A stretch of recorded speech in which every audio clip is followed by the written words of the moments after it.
It was Brandon's 21st birthday, and he held his party in my backyard without asking permission. Loud music thumped through the night air. Beer cans scattered across the grass I'd spent years tending, and complete strangers walked through my kitchen as if it were their own house. I kept to myself in the corner, trying to stay invisible among the chaos. That's when Brandon staggered toward me, swaying slightly, holding a glass of deep red wine in his unsteady hand. With a cruel smirk spreading across his face, he poured the entire glass over my head and shouted for everyone to hear. "Clap for me, old man." The crowd of college kids roared with laughter as I sat there dripping wine, completely humiliated in my own home. That night, as I cleaned the sticky red liquid from my gray hair and watched the stains set into my favorite shirt, I made a promise to myself. This would not go unanswered. At 74 years old, I thought I deserved basic respect from my own blood. Brandon had just taught me that respect was something I'd have to demand, not expect.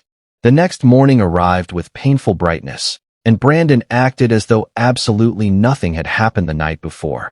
He strolled into my kitchen around noon, patting me on the shoulder with fake affection while calling the wine incident just a harmless joke between family members. He told me to lighten up, that I was being too sensitive about a little fun. My daughter Carol, his mother, conveniently avoided the subject entirely when I brought it up, dismissing my hurt feelings with, "You know how kids are these days, Dad." But at 74, I wasn't about to be treated like an old piece of furniture in my own house anymore. I stayed completely silent during these conversations, but my silence wasn't forgiveness or acceptance. It was careful, methodical planning. Brandon had absolutely no idea that behind my calm, grandfatherly expression, I was already sketching the detailed outline of his downfall. He thought he'd successfully humiliated a weak, defenseless old man who would just take it quietly. He couldn't have been more wrong about me. I pulled out my old journals from the wooden desk in my study, stacked neatly in chronological order from decades of careful record-keeping. They contained years of detailed notes, personal observations, and most importantly, complete financial records that I'd maintained with a teacher's precision. Among those yellowed pages was something Brandon had absolutely no idea about. My late wife Martha and I had quietly, systematically built a substantial fortune over our 40-year marriage. We'd hidden it carefully across government bonds, certificates of deposit, stock investments, and multiple property shares throughout Ohio. Brandon foolishly assumed I was just another poor old man surviving on a small teacher's pension and Social Security checks. He was completely, utterly wrong about my financial situation. As I turned through those yellowed pages, calculating numbers I hadn't reviewed in months, I knew exactly where his punishment would begin. It would start with the inheritance he thought was absolutely guaranteed to him. The inheritance he'd already spent countless times in his greedy imagination. Suddenly, I realized I had the perfect weapon hidden in plain sight all along. Over the following weeks, Brandon's disrespectful attitude only grew worse and more brazen with each passing day. He showed off expensive designer sneakers that cost more than my monthly grocery budget, bragged loudly about using my garage tools without ever asking permission, and laughed mockingly at my old war stories when I tried sharing them with his obnoxious friends. One particularly painful evening, he decided to entertain his crowd by mimicking my slow, careful walk around the house. He limped dramatically in front of everyone, exaggerating my movements while they all snickered and pointed at me. The emotional sting was sharp and deep, cutting right through my heart, but I kept my face completely calm and neutral. Each cruel insult, every mocking gesture, every dismissive laugh was becoming fuel for a fire he couldn't see burning steadily inside me. His friends thought it was absolutely hilarious, watching him mock and humiliate the harmless old man. What none of them knew was that every single laugh was costing Brandon more money than their young minds could possibly imagine.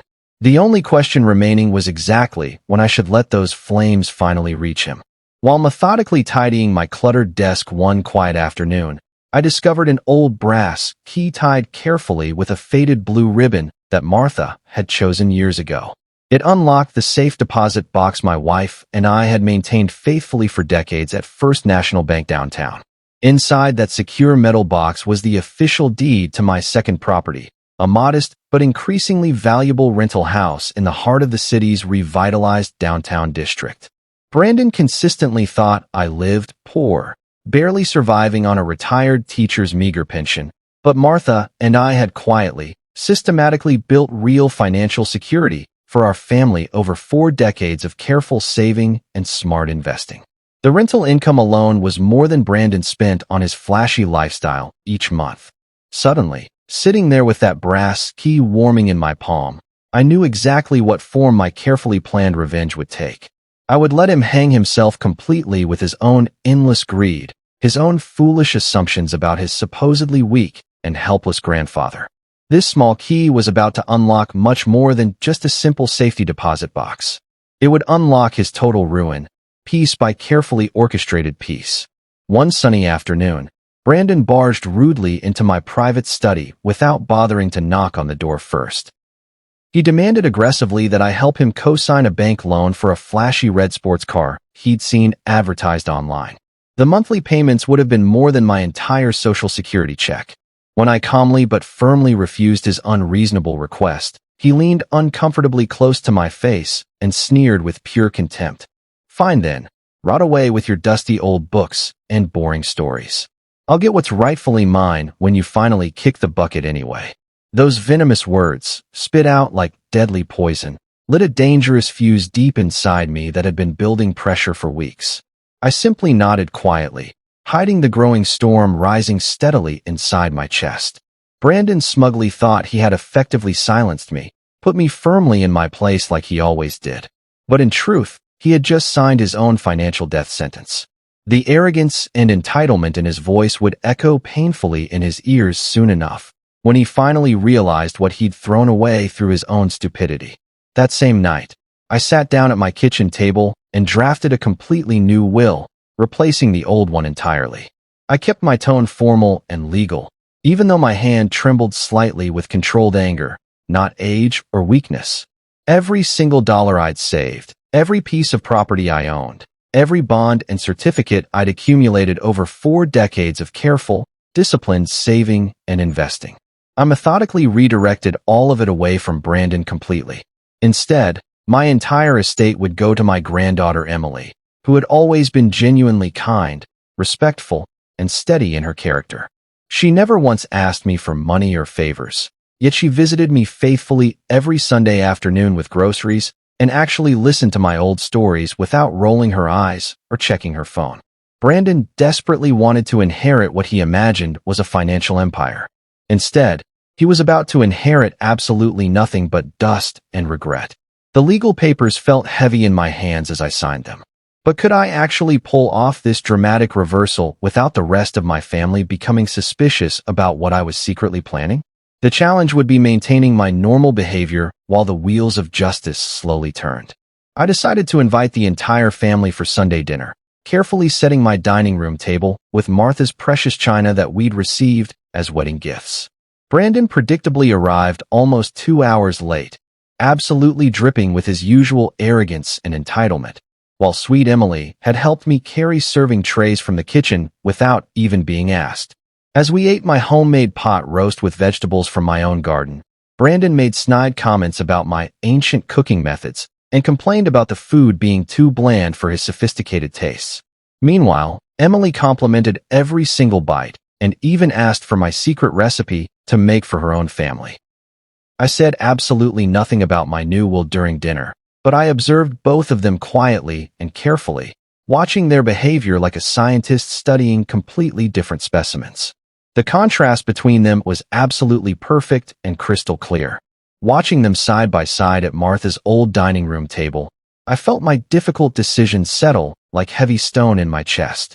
What Brandon didn't know was that every cruel word he spoke was systematically sealing his fate, one thoughtless insult at a time.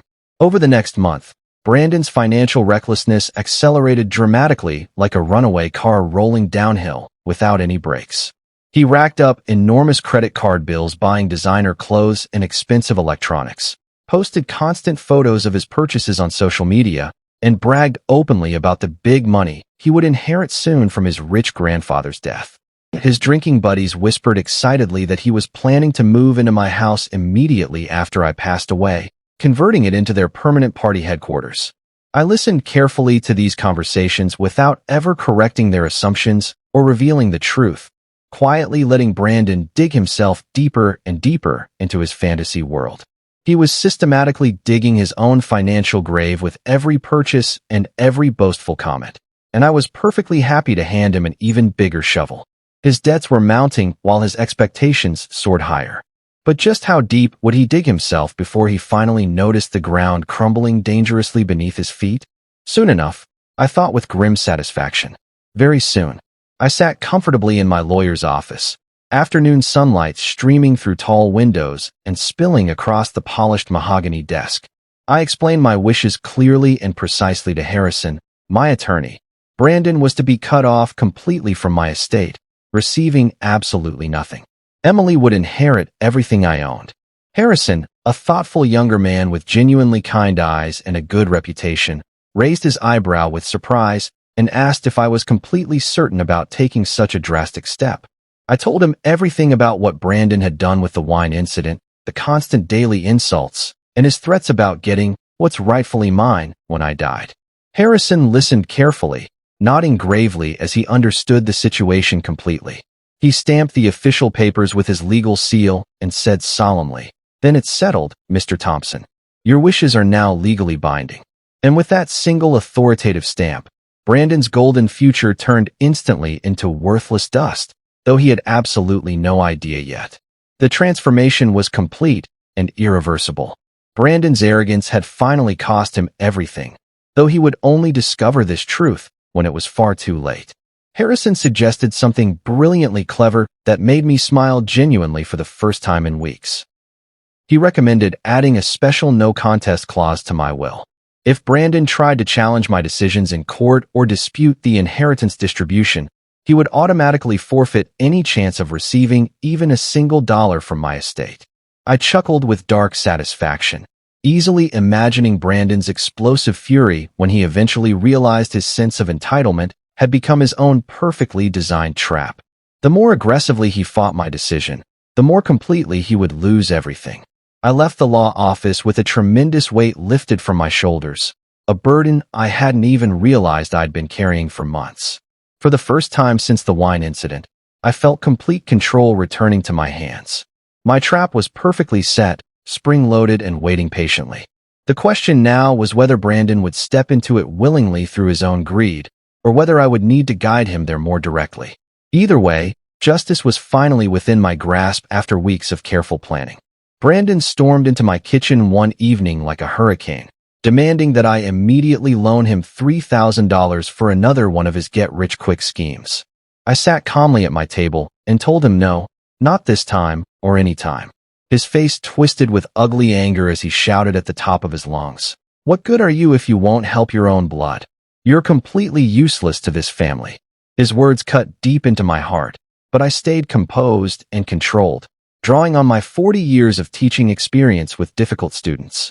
Then I spoke quietly but firmly. "One day very soon, Brandon, you'll learn that respect is worth infinitely more than money. That lesson is coming much sooner than you think." He laughed harshly in my face, dismissing me as just another foolish old man who didn't understand the real world. He had absolutely no clue that those carefully chosen words were about to become devastating prophecy. His laughter would turn to tears soon enough, when he discovered what his arrogance had actually cost him. The irony was perfect, and justice was finally approaching. A week later, Emily arrived at my front door with a wonderful surprise that warmed my heart completely. She had spent weeks organizing hundreds of old family photographs into a beautiful scrapbook album, carefully labeling each picture with accurate dates and locations. She had even added handwritten notes from stories I'd told her over the years about our family history. As I slowly flipped through the pages with trembling hands, I saw Martha's radiant smile on our wedding day, our children's innocent laughter during Christmas mornings, and my younger self standing proud and tall in my teaching clothes. My throat tightened with deep emotion as memories flooded back. That album was worth infinitely more than any amount of money to me. It reminded me exactly why Emily deserved everything I had worked so hard to accumulate over my lifetime. She truly understood the irreplaceable value of memories, family history, and showing proper respect for elders. But how would she react when she discovered the enormous size of what I was actually leaving her?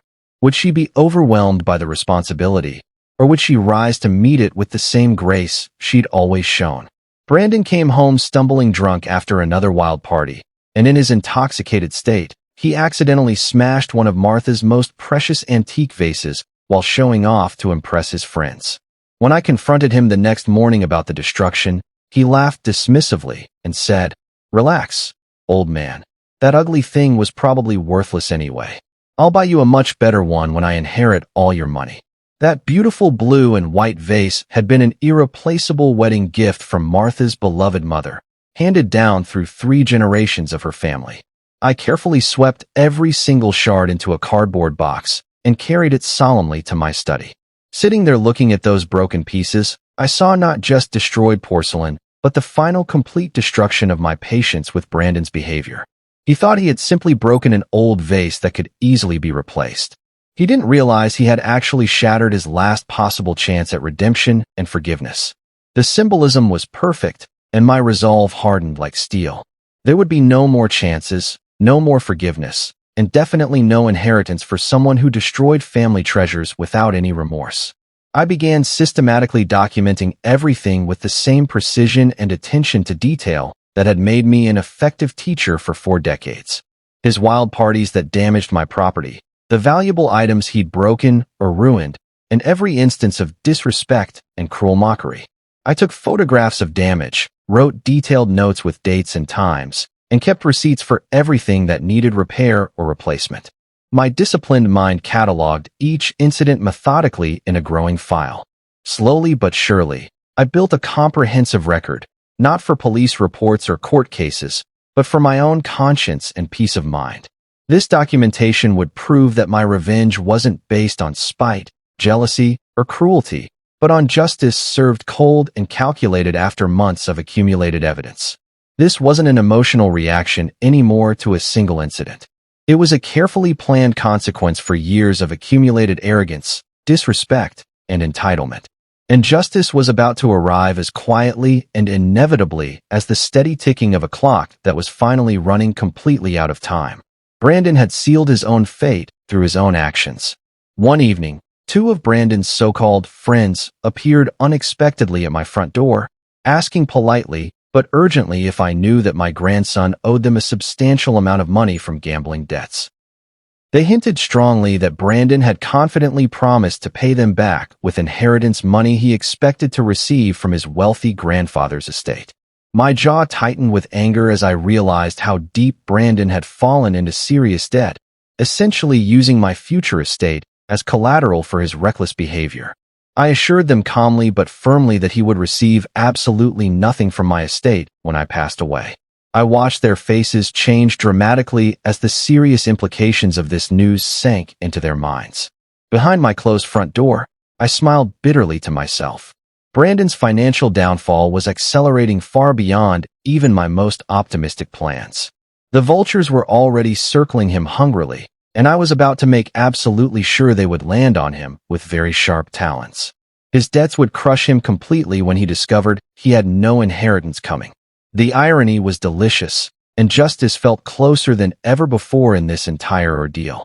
I began strategically dropping subtle hints around Brandon about my supposed hidden assets, testing his greed like a scientist conducting experiments with a laboratory rat.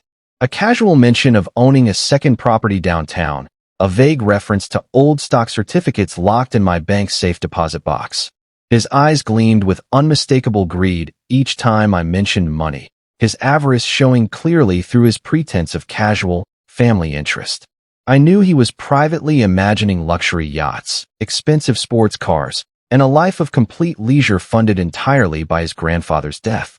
What he didn't know was that I was simply baiting him deeper and deeper into my carefully prepared trap. Each hint was like a breadcrumb leading him steadily toward his own complete destruction. His greed was making him predictable and vulnerable. And very soon, Brandon would bite down hard on the sharp hook that he couldn't see waiting beneath the surface. The trap was perfectly set, and he was walking directly into it with his eyes wide open, blinded by his own greed and sense of entitlement. For my 75th birthday celebration, I invited the entire family for a special dinner, wanting to observe the contrast between my grandchildren one final time. Emily arrived early as always, carrying a homemade chocolate cake she'd baked from scratch and fresh flowers she'd picked from her own garden. Brandon came nearly 2 hours late as usual, completely empty-handed and already smelling strongly of alcohol from pre-gaming somewhere else before the family gathering. As we sat around Martha's antique dining room table, Brandon raised his beer bottle in a mock toast for everyone to hear. "Here's to Grandpa's money. I can't wait to spend every last dollar of it." My adult children laughed awkwardly, clearly embarrassed by his crude display, but I smiled thinly and said nothing. His words had sealed his fate completely and irreversibly. That night, as I lay in bed thinking about the evening, I decided it was finally time to let Brandon taste the bitter dust I had so carefully prepared for him. The moment of truth was approaching rapidly, and I could hardly wait to see the expression on his face when reality finally hit him. I received the long-awaited phone call from Harrison confirming that everything was completely finalized and legally binding. Emily's inheritance was totally secure, protected by every legal safeguard we could possibly construct. Brandon's share was exactly $0.00, with no possibility of appeal or reversal. I leaned back in my comfortable old recliner, feeling tremendous relief washing over me like warm water after a cold day. The revenge was officially in motion, signed, sealed, and legally delivered, and Brandon still had absolutely no clue what was coming his way. For months, I'd carried the heavy emotional weight of his constant disrespect and cruelty, but now that burden was finally lifted from my shoulders completely. The wheels of justice were turning steadily, slow but absolutely unstoppable.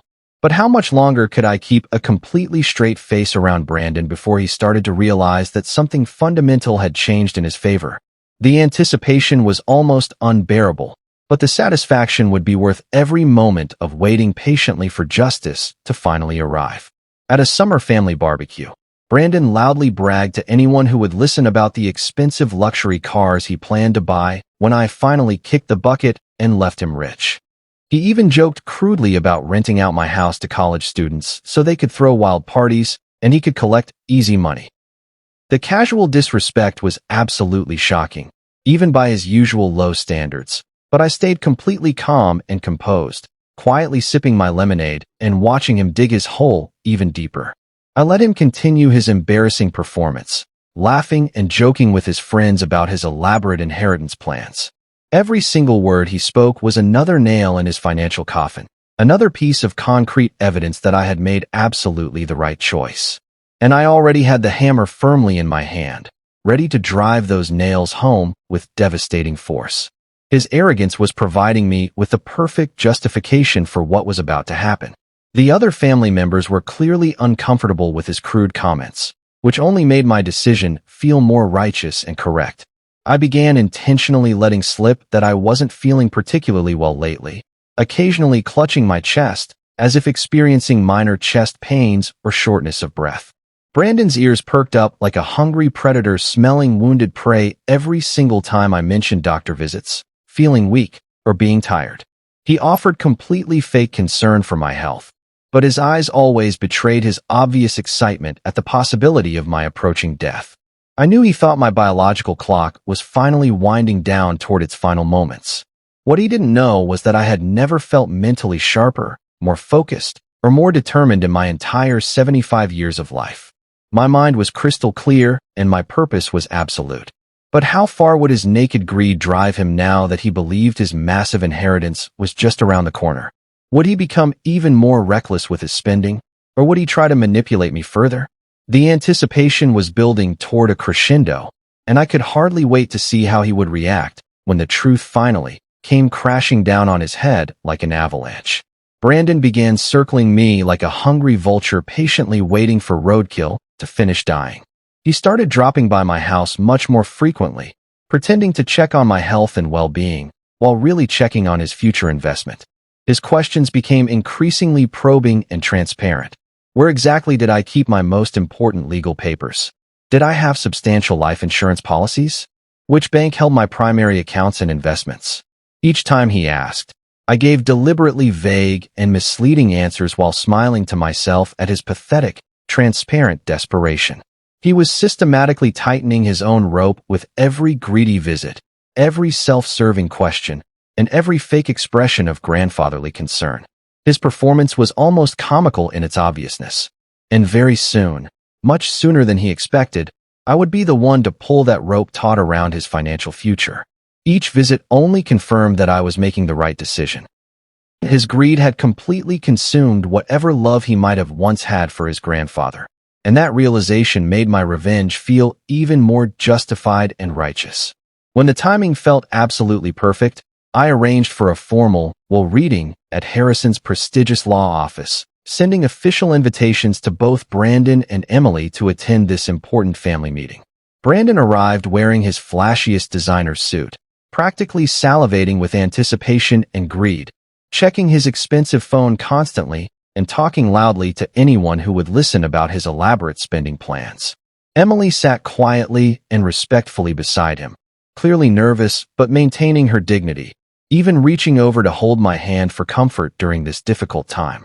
Harrison unfolded the official legal documents with appropriate ceremony, his voice steady and professional as he began to read the contents aloud. Brandon leaned forward eagerly like a hunting dog on point, ready to claim the substantial prize he'd been fantasizing about for months. His eyes were bright with greed and anticipation. But what he was about to hear would tear his entire world apart in one single, devastating sentence. The moment of truth had finally arrived, and justice was about to be served ice cold. Harrison's clear voice cut through the silent tension in the room like a sharp blade. To my grandson Brandon Thompson, I leave nothing whatsoever except my personal journals, that he may learn what he lost through his own arrogance and complete disrespect. Brandon's face drained of all color as everyone in the room turned to stare directly at him. His mouth opened and closed repeatedly like a fish gasping desperately for air, but no sound came out at all. Emily's eyes widened with shock and tears as Harrison continued reading the life-changing words. Everything else in my estate, the house, the rental property, all the investments, the savings accounts, every single asset I owned, all of it now belonged to her. My heart swelled with quiet satisfaction as I watched justice finally arrive at Brandon's door after months of patient planning. The look on his face was everything I had imagined and more. He was completely destroyed, his arrogance finally meeting its perfect match. Emily deserved every penny, and Brandon deserved exactly what he got. Nothing but the consequences of his own choices. Brandon exploded from his chair like a rocket and stormed out of the law office, slamming the heavy door so violently that the windows rattled in their frames. His face was twisted with pure rage and complete humiliation as he realized his golden future had just evaporated. Emily immediately hugged me tightly, tears streaming down her face as she whispered, "Thank you, Grandpa. I promise I'll never let you down the way he did. I'll honor this gift." I nodded with deep satisfaction, finally feeling the peace I'd been seeking for months. The revenge wasn't just about punishing Brandon for his years of cruelty and disrespect. It was equally about rewarding the granddaughter who truly understood the value of family, respect, and unconditional love. And every single time Brandon opens those journals in the future, filled with my careful handwriting and detailed memories, he'll see the words of the man he chose to mock and humiliate. He'll remember the substantial fortune he lost forever through his own arrogance, greed, and complete lack of respect. The lesson was finally learned, even if it came too late for him to benefit from it. Justice had been served perfectly,